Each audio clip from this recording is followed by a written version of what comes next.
My mom used to make me stand watch while she slept with my brother's teachers to get his grades changed. When I saw her mixing white powder into his orange juice each morning, she twisted my arm and hissed, "You want him to fail? You want us stuck in this dump forever?" She worked 80-hour weeks and we still lived in a trailer parked dead center of a junkyard. So when my older brother Marcus entered 10th grade, he didn't just turn 15, he became Mom's escape plan. I can still picture the way she'd stare at his straight A's, eyes full of tears. "You're going to be a doctor. You're getting us out of here. Promise me," she'd whisper like a prayer. At first, her commitment seemed ordinary. By junior year, she quit her night shift and turned the living room into a study zone. For Marcus's study groups, she made what we jokingly called fancy ramen instant noodles with green onions and sesame seeds. We all thought she was incredible. I never would have guessed what was really happening behind closed doors. It started when my phone died. I asked to borrow hers for homework, though I really just wanted to play Subway Surfers. But the second I unlocked it, my stomach dropped. Right there in her camera roll was a folder titled Grades, only it wasn't filled with report cards. Number 8 was packed with photos of my mom posing in ways that made me sick, pictures no mother should ever send anyone. They were neatly organized into subfolders with labels like Mr. Adler, married, and Mr. Benton, single.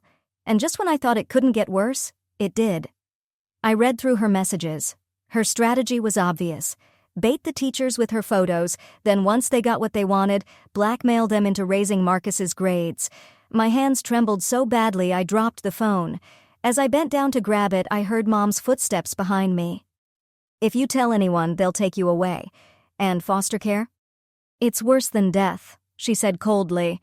The very next morning, she hauled me to school early. When I asked why, she said, "Now that you know, you're going to help." I didn't understand until we arrived at an empty classroom where she had a parent-teacher conference scheduled. My role was simple: stand guard outside and make sure no one walked in while she gave Marcus's teacher his incentive. Sometimes I'd hear muffled voices or the creak of furniture. I'd squeeze my eyes shut until I saw stars. Once Mr. Benton rushed out with his shirt half untucked. Mom followed, fixing her skirt and lipstick with this smug smile that made my stomach turn. But even that wasn't enough for her. A week later, she came home ecstatic, waving admin passwords and full access to the grade system. Her hands shook like she'd hit the jackpot. I didn't know where she got them. When I asked, she'd just say, "Your brother works so hard. I'm just formatting things properly." I watched her stay up until 3 a.m. researching college application tips, subsisting on instant coffee and sketchy pills she bought from that guy at the corner gas station. The next morning, my hands quivered as I watched her stir white powder into Marcus's orange juice. "Vitamins," she chirped, "to help you focus." I opened my mouth to warn him, but before I could speak, Mom looked at me and silently mouthed, "Foster care." So I sat there, helpless, and watched him drink poison. Then came the headaches. His hands would shake during dinner, but as his scores soared, so did the dosages. I once tried diluting his juice when she wasn't looking, but she caught me and twisted my arm so hard I had bruises. "You want him to fail? You want us stuck here forever?" she growled.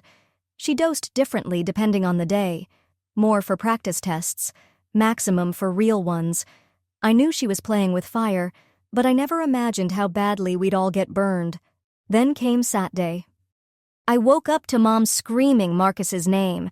I ran into his room and found him on the floor, unconscious, foam leaking from his mouth. His lips were blue, his chest barely moved. Mom stood frozen, clutching an empty pill bottle dusted in white residue. "Mom, what the F? Call 911, I yelled, but she just stood there, dazed, whispering over and over, "He needs to take the test. We need this score." I grabbed her phone and dialed while she tried to snatch it back from me. "Please, help! My brother overdosed and he's not breathing right," I cried into the mic. The operator stayed calm, guiding me through checking his pulse while my mom collapsed beside him, sobbing. "Shit, shit, shit. We were so damn close. I ruined everything," she kept muttering.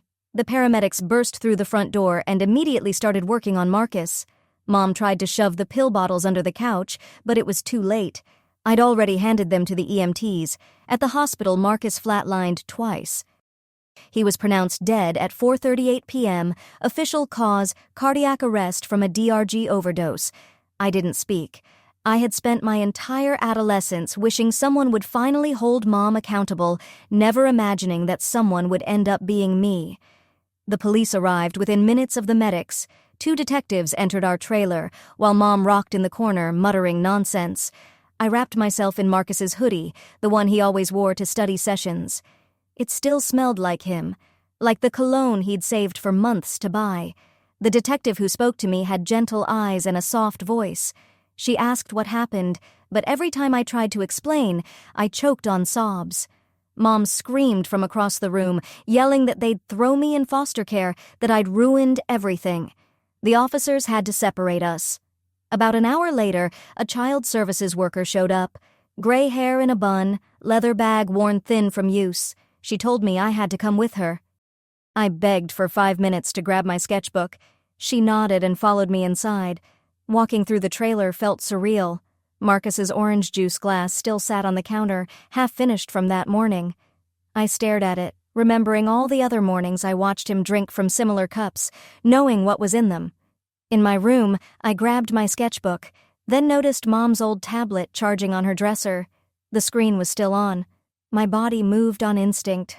I opened the cloud storage where everything backed up automatically, and there they were, dozens of photos, all neatly organized in those same sick folders. My hands trembled as I took screenshot after screenshot. The worker called from the living room that we had to leave. I slipped the tablet into my backpack. Outside, I handed it to the detective.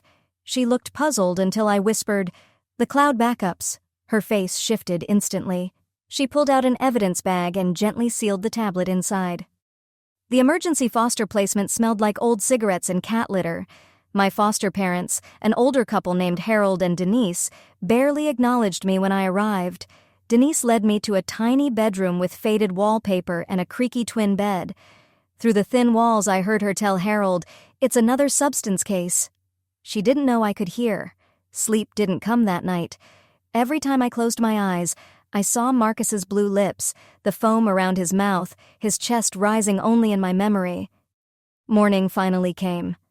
Denise called us down for breakfast. She poured orange juice for all the kids. I bolted to the bathroom and threw up. 3 days passed before the detective called. Mom was refusing to cooperate unless she saw me. The detective said the choice was mine. Part of me wanted to forget she ever existed. But the other part, the part that needed closure, wanted her to know I wasn't blind anymore. The county jail visiting room had partitions of thick glass and old phones mounted to each side. Mom looked smaller in her orange jumpsuit. Shadows circled her eyes. When she saw me, she pressed both palms to the glass. I picked up the phone. She cried instantly, begging me to tell them I lied, said she was a good mother, said Marcus's death was a tragic accident. The words built in my chest like a bottle ready to burst. And then they spilled out. "You poisoned him."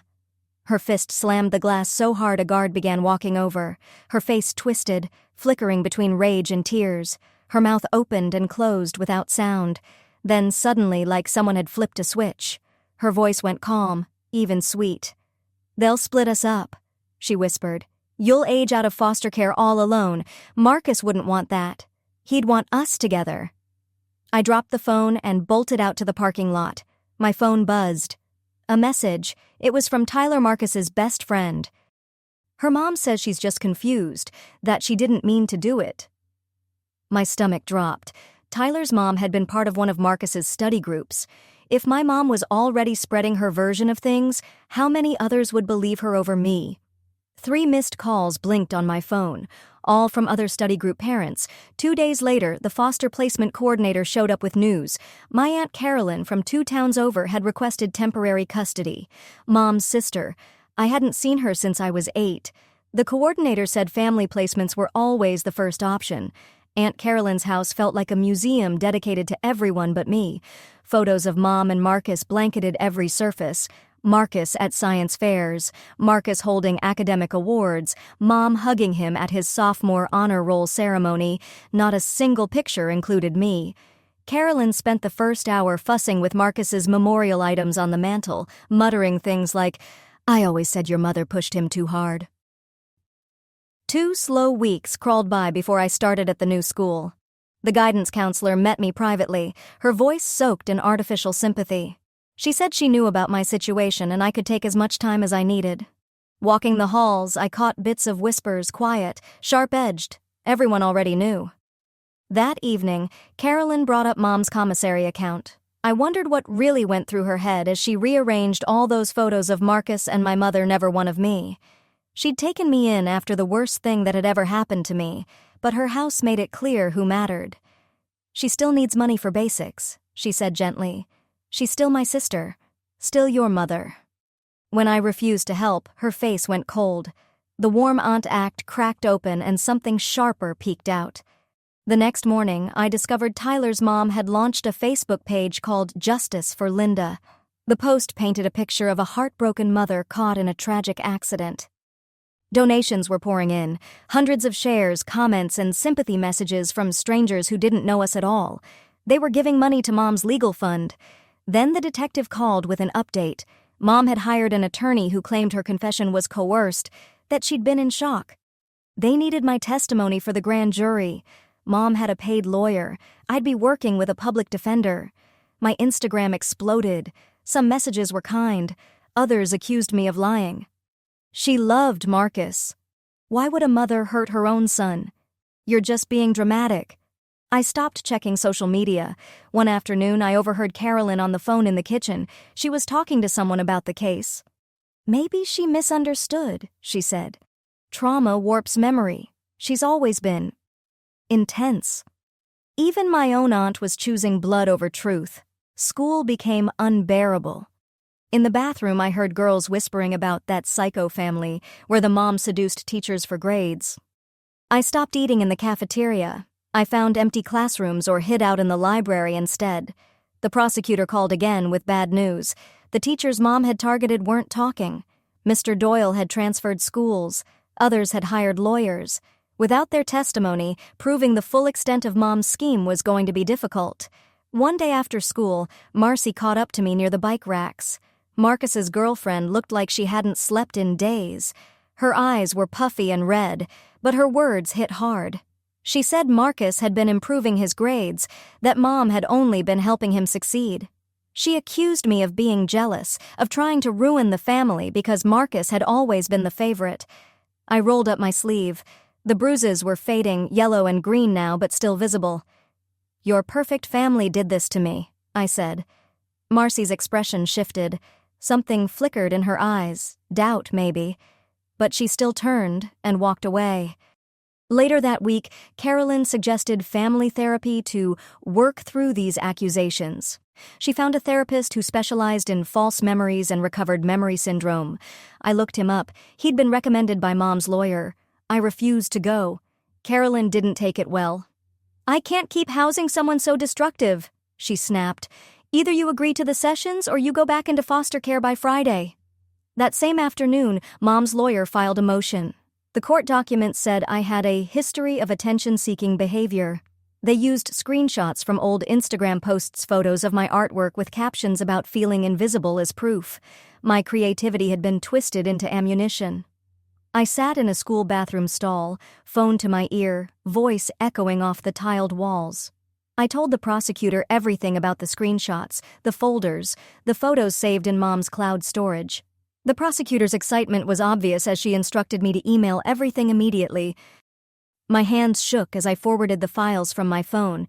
The screenshots showed carefully labeled folders with teacher names, but the actual photos were gone. Only the skeleton remained, the empty folder structure. Proof that something had been there, but not what. The prosecutor called it helpful, but not the smoking gun we needed. Mom had deleted the images before her arrest, leaving just enough uncertainty for her attorney to exploit. Marcy's social media turned into a weapon against me. She posted a throwback photo of Marcus at an academic award ceremony, Mom beaming next to him. The caption gushed about how hard Mom had worked to help him succeed, decorated with heart emojis. Within 2 hours, it had 847 likes. Comments poured in about what a devoted mother she was. Then the local news ran a story. The headline made me feel sick. Mother accused by daughter in son's overdose death. The article presented both sides, as though Mom's lies carried the same weight as the truth. The comment section turned into a war zone, full of strangers dissecting our family's trauma, like it was a reality show.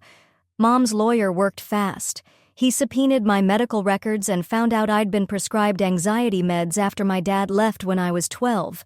The prescription had expired years ago, but that detail got buried. Now I wasn't just a grieving sister, I was a mentally unstable teen with a paper trail. The prosecutor warned me. She told me exactly what to expect, how Mom's lawyer would weaponize everything. He'd say I blamed Mom for my dad leaving, that I made all of this up out of resentment. The truth would be used against me. Every real emotion would be recast as evidence of instability. Carolyn finally ran out of patience. When I refused to recant, she packed my things while I was at school. I came back to find 2 garbage bags of clothes on the porch. The foster care coordinator picked me up within an hour. She drove me to a group home 40 minutes from the courthouse. 8 other teens lived there. My roommate Googled my case before I even unpacked. By dinner time, everyone knew. Whispers followed me everywhere. Some residents had faced their own family hell and offered quiet understanding. Others saw me as the girl who turned on her mother.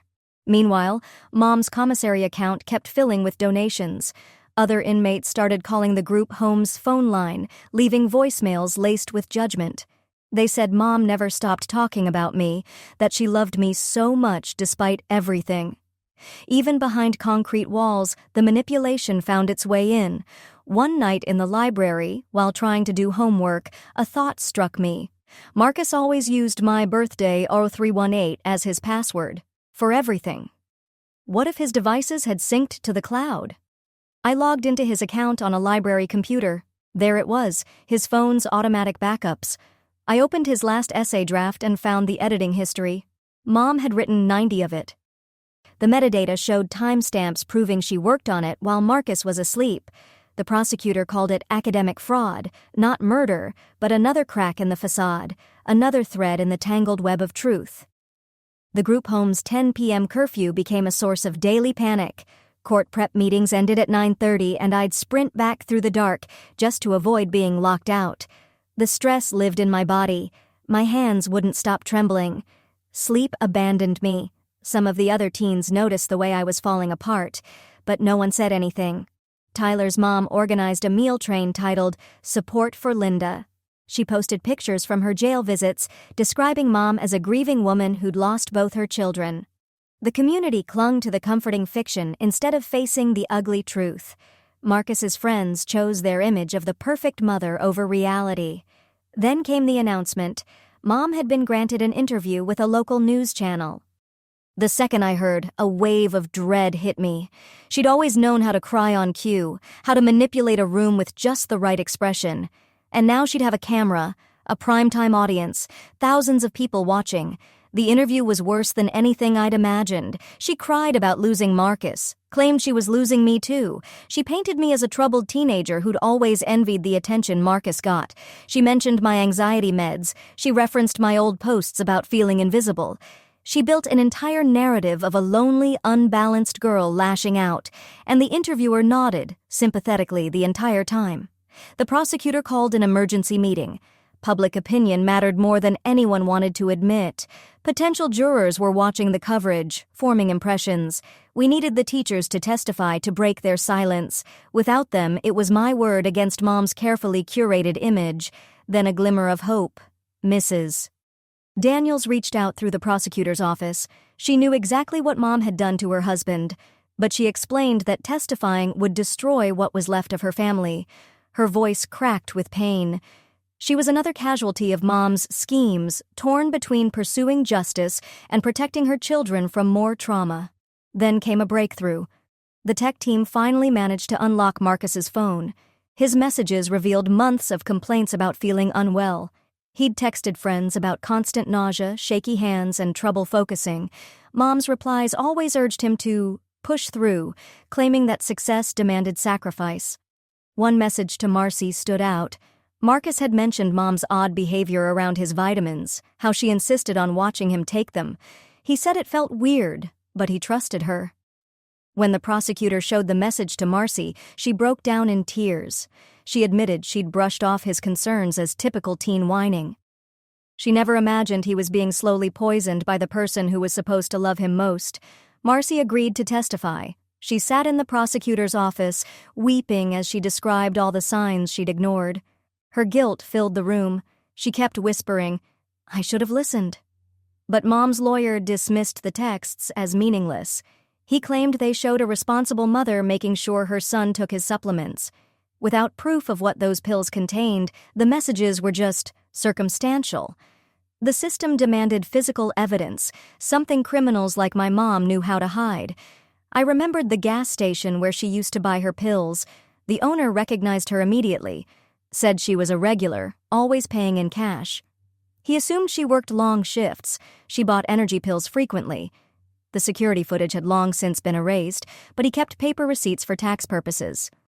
The timestamps on those receipts aligned with Marcus's worst days, every major test, every big assignment. The prosecutor called it pattern evidence, not a smoking gun, but another shard of the truth, another win in a battle full of setbacks. Meanwhile, Carolyn's sudden transformation from caring aunt to threatening eviction forced me to confront her true motives. Why was she so desperate to silence me instead of helping uncover what really happened to Marcus? Then Mom changed tactics again. She filed a request to see me, claiming she had important information about Marcus's biological father. I knew it was a trap, but I agreed to the visit. I needed to hear whatever new lie she'd invented. The visiting room felt smaller each time. The glass between us was both a wall and a shield. Mom spun a dramatic story. Marcus's biological father had threatened to take him away unless he got into medical school. She painted herself as desperate, driven by fear, not ambition. She cried at all the right moments, voice cracking just enough to seem believable. But later, at the library, I looked him up. The obituary came up instantly. He'd died in a car crash when Marcus was 3. She'd invented a threat from a dead man and forgotten her own fiction. I took screenshots and added them to my growing evidence folder. At our next visit, I showed her the obituary on my phone. Her face contorted through confusion, recognition, and finally, fury. The mask fell away completely as she hissed that I'd rather see her dead than admit my own jealousy. Her voice rose. The guard stepped closer. Back at the group home, things were getting worse. My roommate's curiosity turned malicious. She shared details about my case over dinner, turning my pain into gossip. Whispers followed me through the halls. Some residents gave quiet advice. Keep your head down. Make it to the trial. Then Carolyn called the group home. She sobbed into the phone, parroting Mom's version of events. She told the staff and me that Mom had been right all along, that I was jealous. She begged me to come home and tell the truth. Her truth meant surrendering mine. Even family would rather believe a comforting lie than a hard truth. To her, blood loyalty mattered more than justice. In the fallout, Mr. Daniel's wife filed for divorce after learning the full story of his affair with my mother. Their daughter, Ivy, who went to my new school, stopped acknowledging me altogether. Another family torn apart by my mom's manipulation. The ripple effects extended far beyond anything I had imagined. Ivy's social media post went viral across the school community. She wrote about how certain people had ruined her family, how her parents' divorce was my fault for exposing everything. Hundreds of sympathetic comments poured in. In her version of the story, I became the villain, the one who destroyed what should have stayed secret. During study hall, I tried writing Ivy a letter to explain an apology, but the words felt hollow. How do you apologize for telling the truth? I tore it up. I realized Ivy needed someone to blame, and I was the most convenient target. Her pain was valid, even if her anger was misplaced. The guidance counselor suggested I consider homeschooling. The school environment had become too charged for everyone. She said my presence stirred tension, reminded people of things they didn't want to confront. They didn't want me gone because I'd done something wrong. They wanted me gone because I refused to stay quiet. The grand jury date arrived sooner than expected. The prosecutor warned me again. Mom's lawyer would go after my mental health, my past, my motivations. I had to stay calm, stick to facts, resist the emotional bait. It sounded simple until I remembered I'd be staring across the room at the woman who poisoned my brother. While searching Marcus's cloud storage, I found a voice memo he'd recorded. His own voice, tired, unsure, talking to himself about how weird Mom had been acting with his pills. He said he trusted her, but something felt off. Hearing him again shattered something inside me. Marcus, speaking from beyond the grave. Mom's lawyer filed a motion immediately to block the recording. He claimed there was no way to prove it hadn't been altered, that the chain of custody was compromised. The system that claimed to protect truth was now threatening to silence it. The stress took a toll I couldn't hide anymore. I started cutting. Shallow marks, hidden beneath long sleeves. The physical pain dulled the emotional wreckage, if only for a moment. When the house mother found out, mandatory psychiatric hold procedures kicked in. 72 hours that nearly derailed my ability to testify. The psychiatrist cleared me, but her notes, now official records, became just another weapon. Documented proof that I was unstable. Every cry for help became a liability. The systems built to protect me now worked against me. One day, I visited Marcus's grave alone. I sat by the headstone, whispering apologies I didn't know how to make. I'd promised to protect him, and I'd failed.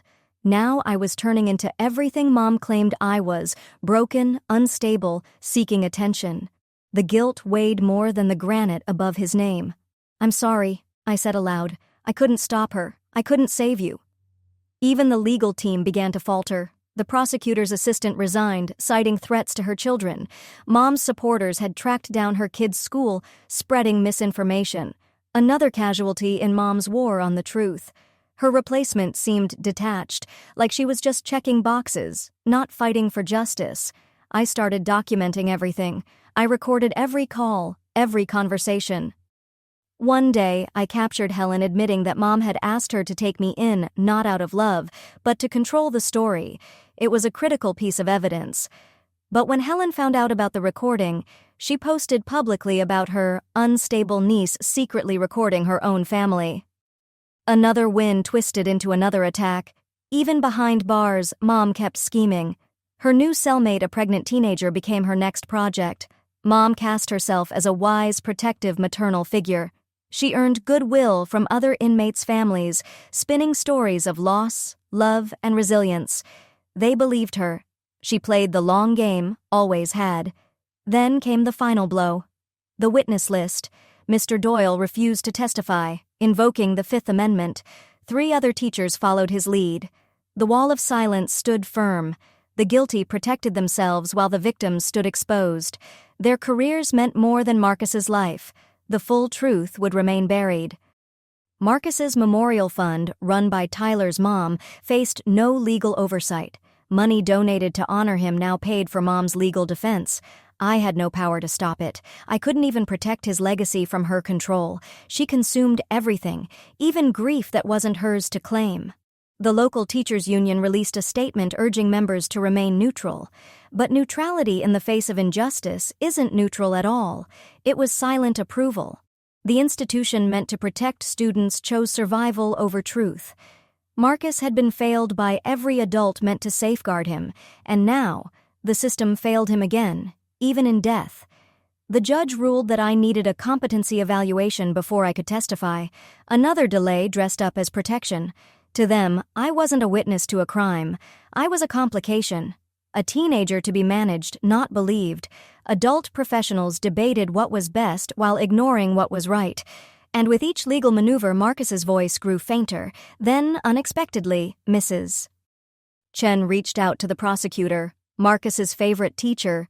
She admitted she'd noticed things, bruises, fatigue, the constant pressure. She'd stayed silent out of fear, but said she couldn't keep quiet anymore.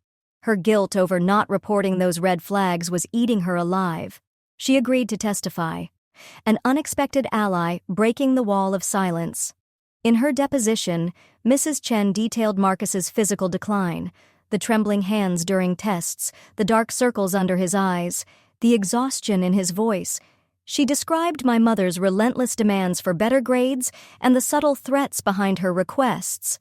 Mom's lawyer tried to discredit her, accusing her of rewriting history to support a disturbed child. But Mrs. Chen stayed steady. She recounted specific incidents where Marcus couldn't even grip a pencil.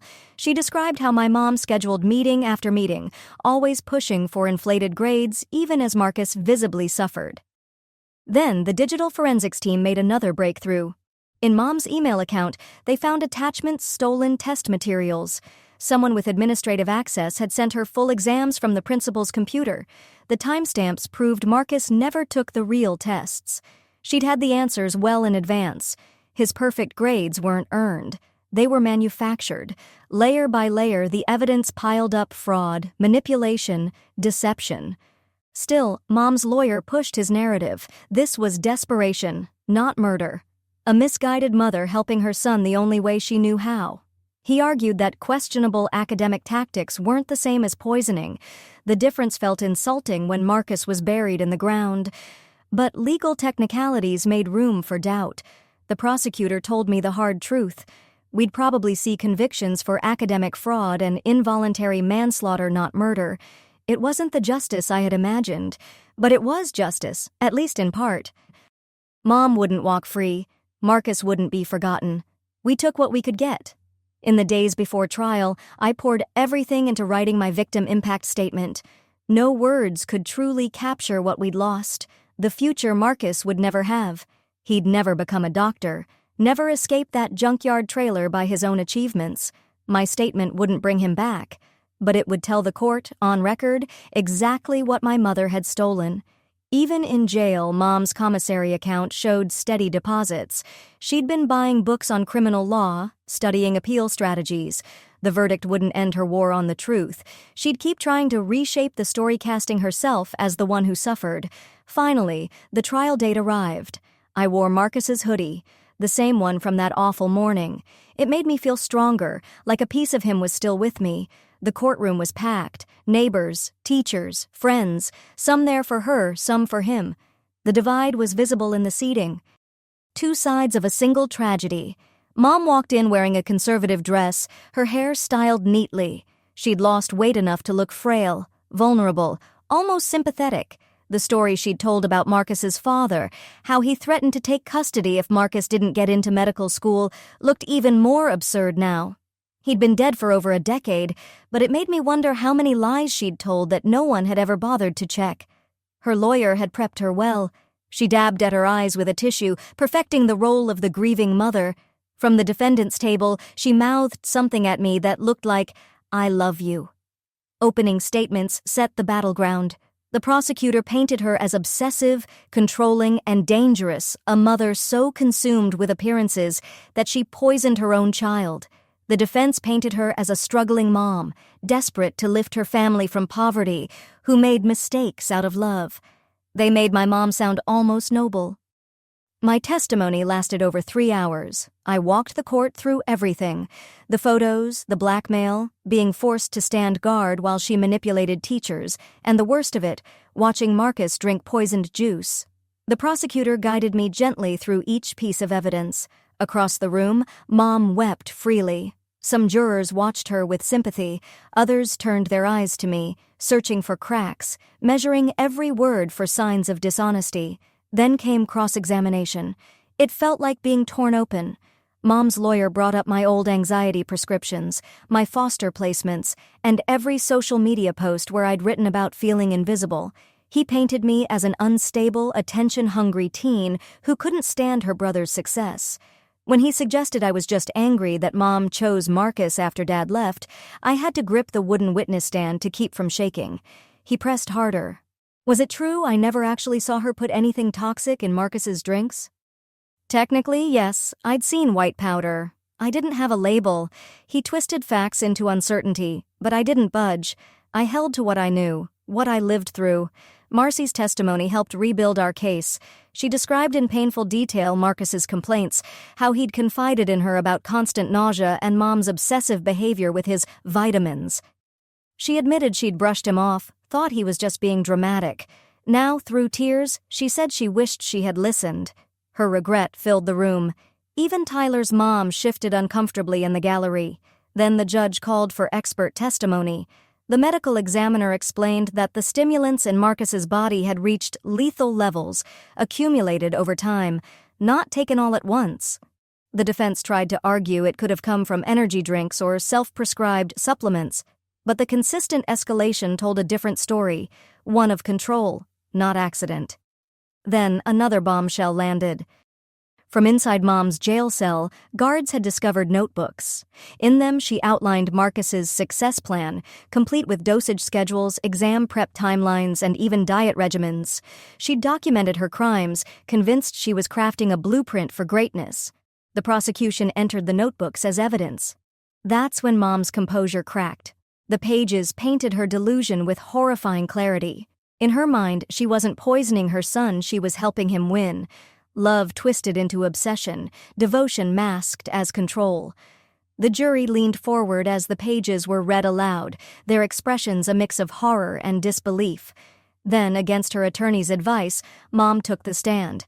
At first, she stayed calm, claimed I was jealous, claimed Marcus had been thriving, and insisted the pills were just over-the-counter focus aids. But the prosecutor knew how to peel her apart. She brought up the receipts, the messages, Marcus's complaints. Slowly, precisely, Mom's mask slipped. And then she exploded. She shouted about sacrificing everything to save Marcus from poverty, about how ungrateful we all were, about how none of us understood what it was like to fight for a better life. She ranted, wild-eyed, about her suffering, her sacrifices. The jury watched her transform from grieving mother to the woman who'd poisoned her own son in the name of ambition. Her lawyer tried to calm her, but it was too late. The illusion shattered. The jury deliberated for 6 hours. I sat in the hallway in Marcus's hoodie, surrounded by the prosecution team. When the bailiff called us in, Mom stood motionless at the defendant's table. The foreman read the verdicts aloud. Guilty of involuntary manslaughter, guilty of academic fraud, guilty of child endangerment, not guilty of second-degree murder, just like the prosecutor had predicted. Partial justice. Mom's face cycled through relief, then fury. Relief that she'd dodged the murder charge, rage that she'd been found guilty at all. She screamed about filing appeals as the bailiffs moved to take her away. Our community stayed divided. Some people believed she was a mother who simply went too far. Others began quietly apologizing for doubting me. The Facebook support group for her stayed active but quieter now. Our story had become local folklore, a cautionary tale whispered about in grocery store aisles and at PTA meetings. 3 weeks later came sentencing. The judge cited her lack of prior record and mental health instability. 15 years. Parole eligibility in 7. Mom sobbed about injustice. Marcus's friends sat silent, stone-faced. It wasn't enough for taking a life, but it was something. The aftermath spread through town like ripples in dirty water.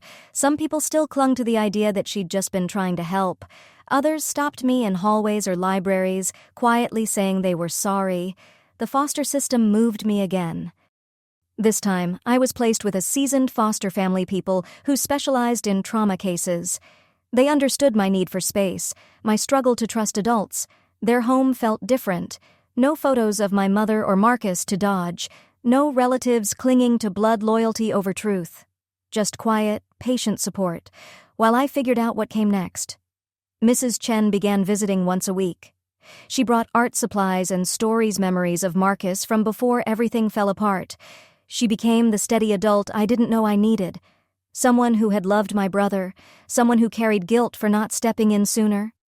We'd sit side by side sketching, while she told me about the Marcus who loved science experiments and terrible puns, whose potential had been stolen by a mother's warped version of love. When I turned 18, the prosecutor's office offered me an internship. They wanted me to help other young witnesses navigate the legal system. I had lived it. I knew how justice could be manipulated, how truth could get buried beneath process. Maybe I could help others avoid the worst of what I had gone through. Every week, I visited Marcus's grave. I'd sit and tell him about my art classes, about the new foster siblings who felt like family, about how Mrs. Chen was helping me separate his memory from her actions, about accepting that some people would always believe my mom's version of things. 1 year later, I sat at a desk in the same office that had once helped me survive. Across from me was a teenage girl with trembling hands, just like mine used to shake. I showed her the framed photo on my desk, Marcus, smiling. Next to it sat one of my sketches. I told her the truth, that sometimes justice didn't come clean or complete, that partial victories still mattered, that surviving was its own kind of power. Mom's appeal was denied. She'd serve at least 7 years before she could even request parole. By then, I'd be 23. Hopefully through college. Hopefully building a life she couldn't touch. Marcus would have been 25. Maybe starting rotations in med school. Maybe saving lives. Instead, his photo watched over me, a reminder of why I was here. Helping other kids escape the grip of mothers like mine. Thanks for being here with me while I pieced all of this together.